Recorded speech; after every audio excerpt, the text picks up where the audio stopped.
So I'm going to go through a quick way to make a really flat plane if you either want a geometrically based top of the flat plane or if you don't have the opposing arch and are still looking for a good wax rim. So in this case, you see I have just the lower jaw, and I'm going to be using a plane to create my opposing.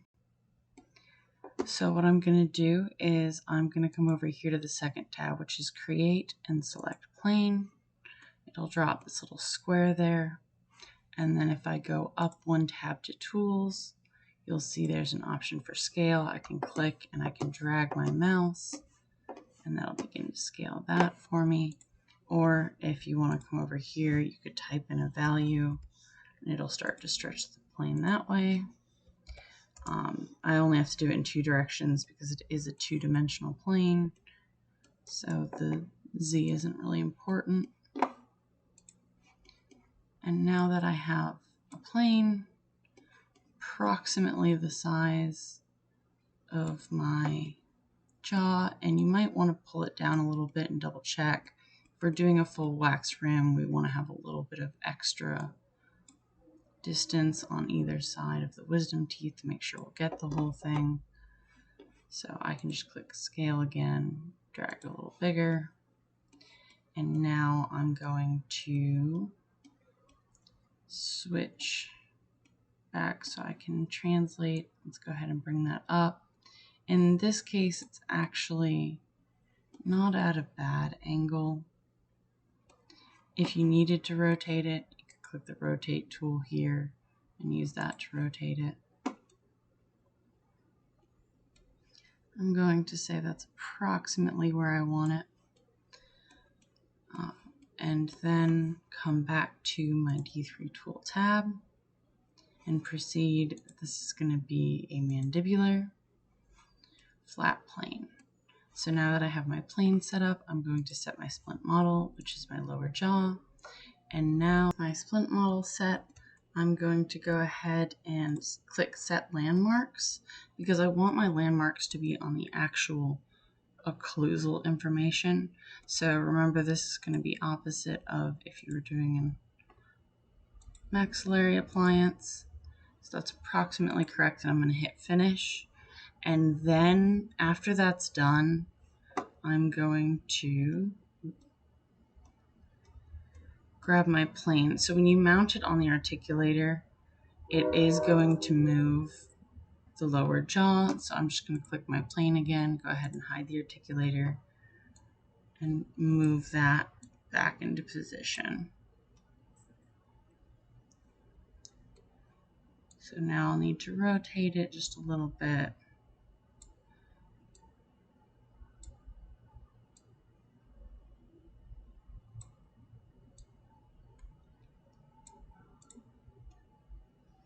And there we go. Make sure that it's balanced on both sides.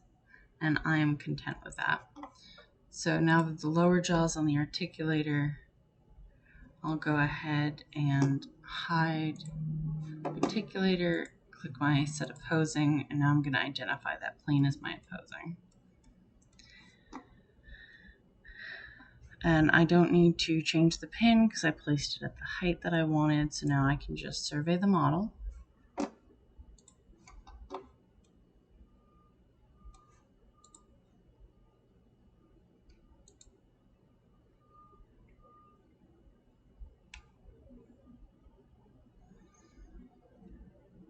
Go ahead and do my save point.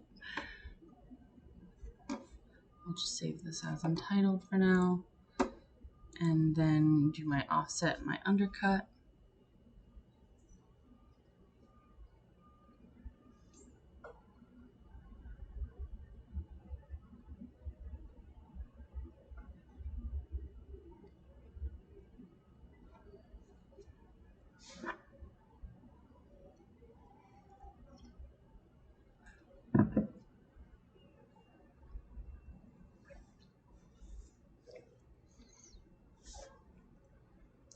Now I'll go ahead and mark line. For the sake of brevity, I'm just going to do a really big U-shape appliance.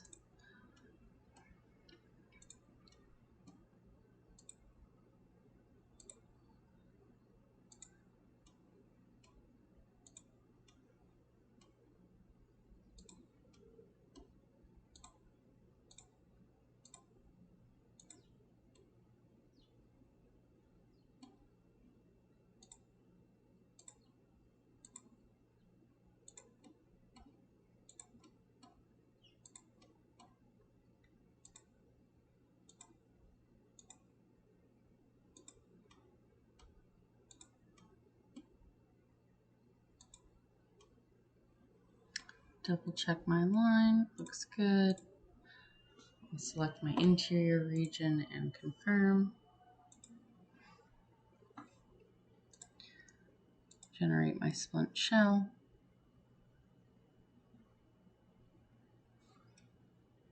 And you'll see it looks like I have just under 1.5 clearance right here on that particular molar. So that's another good way to gauge is if you wanted more or less clearance. By generating the shell, you know the exact height above each of the teeth. All right, so now I'm going to go ahead and click Mark Occlusal Curves. Now this is going to be a little weird because the maxillary curve is technically just this plane. So it's going to snap to the height of the plane, which is good. And what I'm going to do is I'm going to use these outlines of the lower jaw as a reference and just kind of go roughly along the outside. Remember, I can get a better rotation and kind of a better look at all of this after I click curves only. I'll be able to view it in 3D space. So I just want a couple points to mark out where I think that's going to be. And then I'll go ahead and mark my mandibular, and I'm going to go right along the lingual cusps.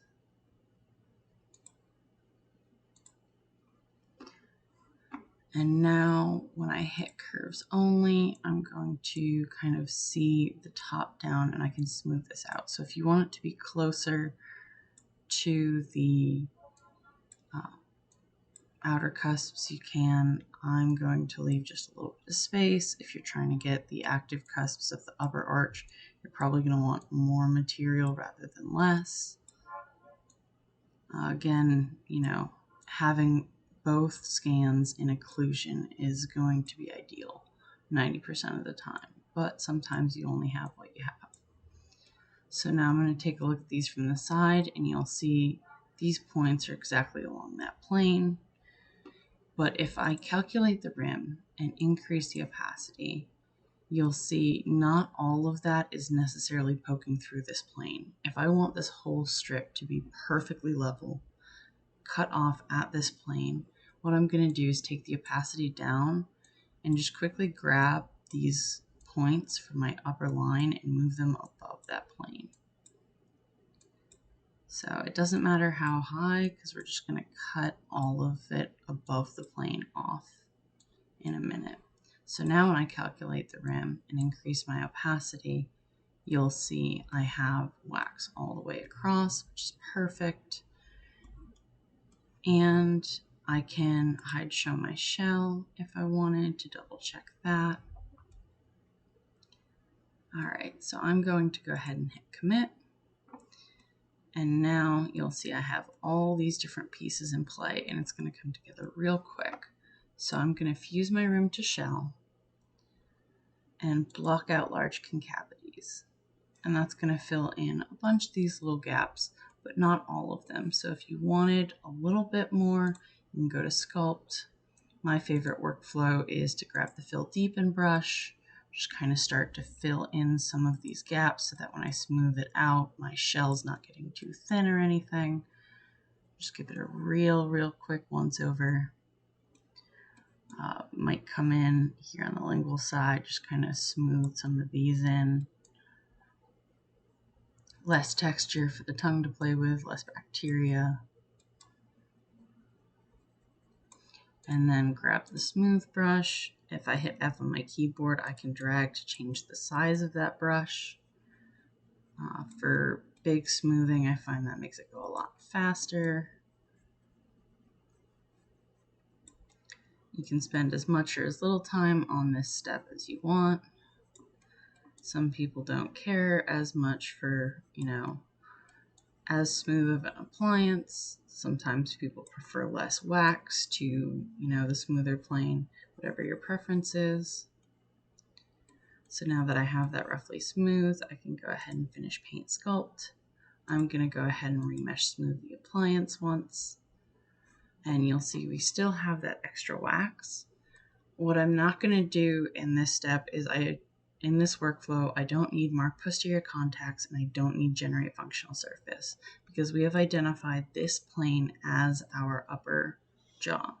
So what I'm going to do instead is grind MIP, and you'll see that's going to cut that plane perfectly right here. So now I have that perfect level surface. If you wanted at this stage, you could go ahead and take the sculpt brush, grab a smooth tool, knock it down a little bit smaller, and you could just run that along this edge here and really round out that edge. And I'm going to do it just on this side because you can also remesh smooth once or twice.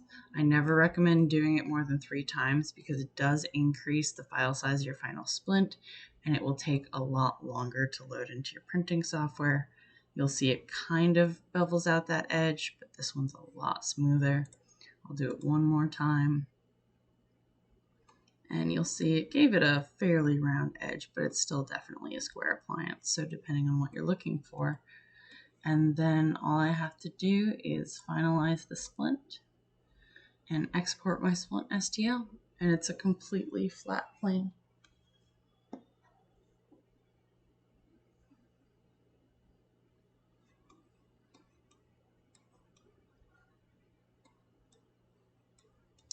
So that's how to use a plane as an opposing jaw. This could be useful if you are trying to get just completely flat posterior pads for something like a gelb without the opposing arch. But there you go.